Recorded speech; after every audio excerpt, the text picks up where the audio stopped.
অমরনাথ গুহায় মহাদেব মাতা পার্বতীকে অমরত্বের কাহিনী শুনিয়েছিলেন। মহাদেব অমরনাথ গুহায় যাওয়ার সময় নন্দীকে রেখেছিলেন পেহেলগামে, মাথায় যে চাঁদ থাকে চাঁদকে রেখেছিলেন চন্দনবাড়িতে, মাতা গঙ্গাকে রেখেছিলেন পঞ্চতরণীতে, কণ্ঠে যে সর্পটি থাকে তাকে রেখেছিলেন শেষনাগে, আর গণেশকে রেখেছিলেন গণেশ টপে। কিন্তু এই অমরত্বের কাহিনী শোনাতে শোনাতে মহাদেব খেয়াল করেননি যে মাতা পার্বতী ঘুমিয়ে পড়েছিলেন।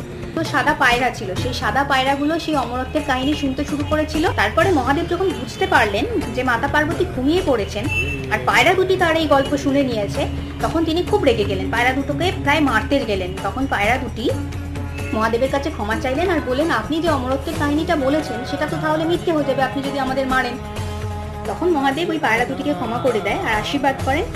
মানা হয় সেই সাদা পায়রা দুটিকে অমরনাথ গুহার আশেপাশে এখনো দেখতে পাওয়া যায়। অনেক গল্প শুনতে সাবস্ক্রাইব।